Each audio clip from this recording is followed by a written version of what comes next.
Good morning, students. Today we will read the poem Alexander's Feast, that is written by John Dryden. So we have already discussed about the poem and about John Dryden. So now let's start the poem. Okay. So it was at the royal feast for Persia won by Philip's warlike son. ये उस समय की बात है जो तब जब Philips का जो बेटा था उसने पर्सिया को जीत लिया था एंड वो क्या कर रहा था, एक फिस्ट दे रहा था. तो देखो यहाँ फिलिप्स का सन है, फिलिप सेकंड जो है वो अलेक्जेंडर के पिताजी हैं जो कि 359 से लेकर 337 BC में रहे थे. तो यहाँ देखो ये यहाँ एक लिटरेरी इफेक्ट डालने की कोशिश कर रहा है. वो सीधे सीधे अलेक्जेंडर के बारे में भी लिख सकता था लेकिन वो नहीं लिख रहा है.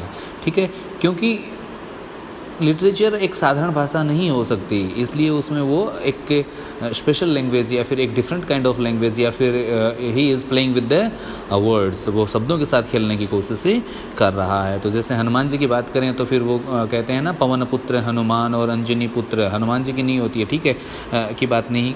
बात हनुमान जी की कर रहे हैं लेकिन क्या कर रहे हैं, हम सीधे सीधे नहीं बता रहे हैं किसकी बात कर रहे हैं, पवन पुत्र और लंबोदर और ये जो कृष्ण किसकी, गणेश जी की बात करें ऐसे. ठीक है, okay. So aloft in awful state, the godlike hero state on his imperial throne, he is sitting like a god. मतलब यहाँ अलेक्जेंडर की तुलना किससे करी गई है, गॉड से कर दी गई है, वो भगवान जैसे है. aloft in awful state, the godlike hero state on his imperial throne. imperial का मतलब होता है जो इंपीरियर होते हैं.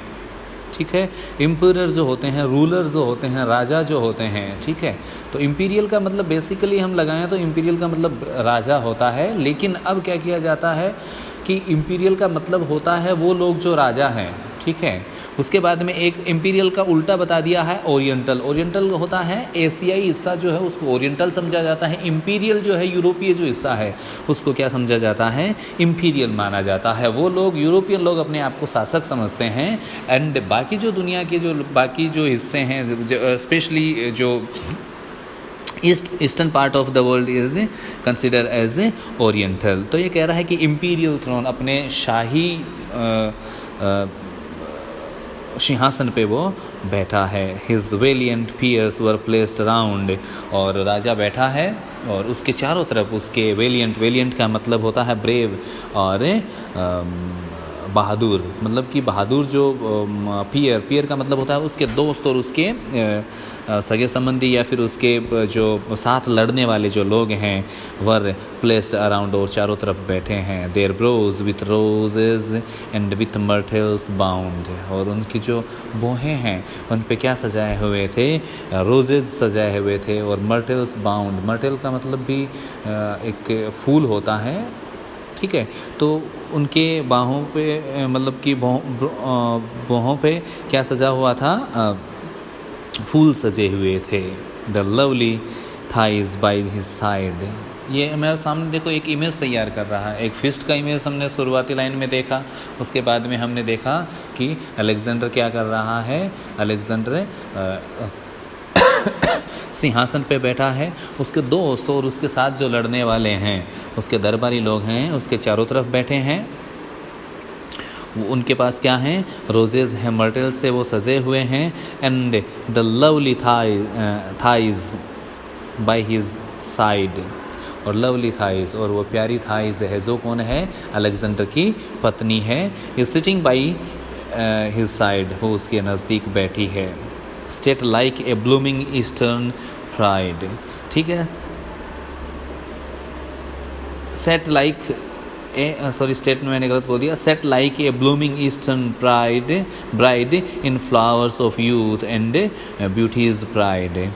सी is like a blooming eastern bride, मतलब कि ईस्टर्न ब्राइड का मतलब होता है जो ईस्टर्न, उनके लिए उस समय ये जब कविता लिखी गई थी तो ईस्टर्न का मतलब उनके लिए होता था जो अरेबियन है, अरब से आई हुई कोई ब्राइड के जैसे ही वो फल फूल रही है। ब्लूमिंग का मतलब होता है फलना फूलना। इन फ्लावर ऑफ यूथ, और उस पे यूथ की खूब मेहरबानी है। एंड ब्यूटीज़ प्राइड, और ब्यूटी भी उसकी खूब ज़्यादा है, मतलब कि वो खूब जवान है और खूब सुंदर भी है।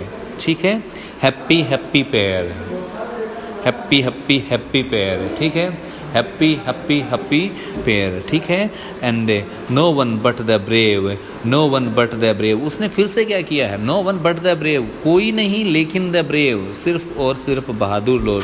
No one but the brave, no one but the brave deserve the fair, और बहादुर जो लोग हैं वो ही उस फेयर को डिज़र्व करते हैं। मतलब कि वहाँ और लोग मौजूद नहीं थे, बाकी लोग मौजूद नहीं थे, कुछ लोग थे जो कि बहादुर थे। जिनमें कौन कौन थे,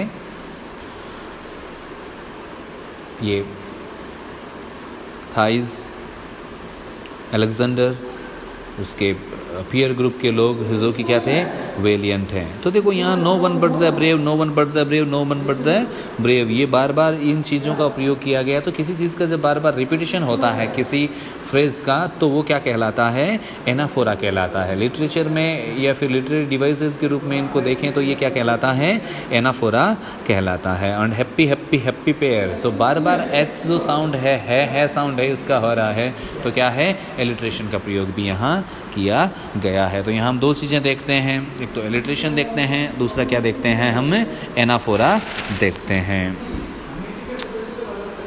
थिमोथियस या फिर टिमोथियस जो है, placed on high amid the tuneful क्वायर।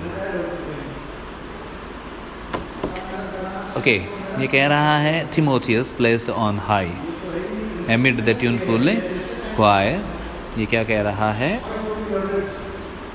थिमोथियस जो है वो क्या है, एक बार्ड है, एक सिंगर है जो कि क्या कर रहा है, गाना गा रहा है। एमिड द ट्यूनफुल क्वायर, बीच में, क्वायर जो ट्यून्स वगैरह या फिर जो संगीत के जो पेपर्स हैं उनके बीच में, विथ फ्लाइंग फिंगर्स, ठीक है, टच्ड द लायर, उसकी जो अंगुलियां हैं वो क्या कर रही हैं, फ्लाइंग कर रही हैं, मतलब एक जगह से दूसरी जगह पर क्या कर रही हैं, उड़ रही हैं। टच्ड द लायर, लायर का मतलब है द म्यूजिक इंस्ट्रूमेंट, ठीक है। तो जो म्यूजिक इंस्ट्रूमेंट है उस पर उसकी अंगुलियां एक जगह टिक नहीं रही हैं, मतलब कि वो बहुत ज़्यादा अच्छी धुन बजा रहा है और एकदम से ही वो उसमें रचा बस गया है या फिर उसमें खो गया है, मतलब कि, ठीक है। With flying fingers touch the lyre, the trembling note ascend the sky and heavenly joy inspire, ठीक है। वो कह रहा है कि with flying fingers touch the lyre, the trembling notes ascend the sky. तो वो इस तरह से म्यूज़िक बजा रहा है कि म्यूज़िक वो क्या है, कहाँ तक पहुँच गया है। इसके जो कम कपाते हैं वे नोट्स हैं, मतलब कि उनकी जो धुन है, उनकी जो राग है या फिर उनका जो संगीत है वो कहाँ तक पहुँच चुका है, आकाश तक पहुँच चुका है। एंड हेवनली जॉय इंस्पायर, और वहाँ एक हेवनली जॉय जैसा माहौल बना दिया गया है। मतलब म्यूज़िक में इतनी ताकत है कि वहाँ ऐसा लगने लग गया है जैसे कोई हेवनली म्यूज़िक बज रहा है। मतलब वहाँ का माहौल कैसा हो गया है, हेवनली हो गया है। आगे देखो क्या कह रहा है, द सॉन्ग बिगन फ्रॉम जो, ये गाना है वो कहाँ से शुरू हो रहा है, जोब से शुरू हो रहा है, द गॉड ऑफ स्काई से शुरू हो रहा है, या फिर कहें तो क्या कौन कह सकते हैं, किसको कह सकते हैं हम, Jupiter, Jupiter the god of sky and god of thunderlight, ठीक है। तो कह रहा है the song begin from Jove, और ये इनका जो गाना है, किसका, टिमोथियस का गाना जो है वो कहाँ से शुरू हो रहा है, जोब से शुरू हो रहा है। Who left his blissful seat above, जिसने अपनी सीट छोड़ दी थी, सीट्स अबोव, मतलब कि आसमान की जो चीज़ें थी उनको उसने छोड़ दिया था। सीट्स का मतलब सिंहासन छोड़ दिया था। Such is the power of mighty love, ऐसा ही प्यार का पावर होता है। ऐसा ही पावर किस में होता है? प्यार में होता है। उसने प्यार के लिए क्या कर दिया था? अपनी सीट्स छोड़ दी थी, अपनी जगह छोड़ दी थी। A dragon's fiery from behind belied the god, ठीक है, ठीक है। And sublime on radiant spire he rode, ये कह रहा है कि इन लाइंस में, इन दोनों लाइंस में ये कहना चाह रहा है कि ये जो ड्रैगन के जैसी आग उसके अंदर पैदा हुई, ठीक है। एंड उसने मिसलीड कर दिया गॉड को, मतलब कि प्यार की जो बातें हैं या जो प्यार है, प्यार की जो इंटेंसिटी इतनी तेज होती है कि वो किसी भी इंसान को क्या कर सकता है? मिसलीड कर सकता है, या फिर मिसगाइड कर सकता है, या फिर भ्रमित कर सकता है। Sublime on radiant spire he rode when he to fair Olympia pressed, जब उसने ओलंपिया के प्यार के बारे में सोचा तो वो क्या था? सबलाइम था, वो उन्माद में था, ठीक है। एंड रेडियंट स्पायर, और उसके जो रेडियंट थे वो टॉप पे थे, एंड वो ओलंपिया के लिए दौड़ पड़ा। और and while he sought her snowy breast, जब उसने देखा कि उसके ब्रेस्ट कैसे हैं? स्नोवी हैं, मतलब कि सफ़ेद हैं, कितने सुंदर उसके ब्रेस्ट हैं। Then around her slender waist he curled and stamped an image of himself a sovereign of the world, ठीक है। और जब उसने उसके ब्रेस्ट को देखा, एंड उसके साथ उसने क्या देखा? ओलंपिया की क्या है? कमर को देखा, सिलेंडर करम, पतली जो कमर है उसको देखा। And he try to curl, मतलब कि वो उसके साथ में मतलब वो उन सारी चीज़ों को देखा तो वो क्या हो गया था? पागल सा हो गया था, या फिर उसमें मतलब कि उसने ऊपर की जो सारी चीज़ें हैं वो भूल गया था, ठीक है। मतलब कि प्यार में इतना पावर होता है कि वो भगवान को भी क्या कर सकती है? ज़मीं पे लेके आ सकता है। And stamped an image of himself a sovereign of the world, और इसी दौरान उसने अपनी एक इमेज देखी, कैसी?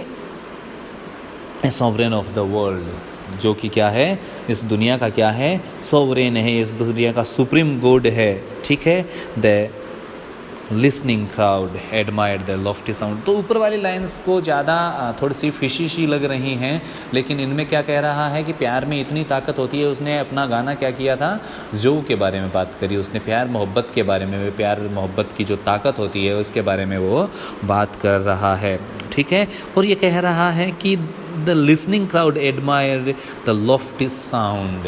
लॉफ्टी का मतलब होता है इंटेलेक्चुअल, इंस्पायरिंग, या फिर जिसमें मोटिवेशन करने की, या फिर जिसमें उच्च क्वालिटी के गुण होते हैं वो। तो कह रहा है कि listening crowd admire the Lofty sound, ये जो भीड़ जो इसको सुन रही थी उसने उसको एडमायर किया, उसके गाने को एडमायर किया। ए प्रेजेंट डाइटी दे साउट अराउंड, और उन्होंने कहा कि ये तो एक साक्षात देव है, मतलब कि एक साक्षात कोई भगवान का दूत है। दे शाउट अराउंड, उन्होंने ज़ोर ज़ोर से चिल्लाना शुरू किया, मतलब कि म्यूज़िक इतना अच्छा था कि क्या था? लोगों ने चिल्लाना शुरू कर दिया। ए प्रेजेंट डाइटी, बार बार फिर से प्रेजेंट डाइटी है, तो फिर किसका प्रयोग किया गया है? एनाफोरा का प्रयोग किया गया है। A present deity a vaulted roof, the vaulted roof से रीबाउंड, और यही बात वो ऊपर के जो गुंबद बने हुए थे उन गुंबदों के बीच से गूंज के आई। विथ रेविस्ड ईयर, मतलब कि विथ रेविस्ड ईयर का मतलब होता है इंचेंटेड ईयर, मतलब कि इनको वशीभूत कर दिया है। द मोनार्क ईयर, और यही बात कौन सुनता है? द मोनार्क का मतलब होता है द राजा सुनता है। अज्यूम्स द गॉड, और जैसे कि ऐसा लगता है जैसे कि आवाज़ किसकी है? भगवान के जैसी है। अफेक्ट्स टू नोड, और वो अफेक्ट्स टू नोड, और फिर वो भी क्या करता है?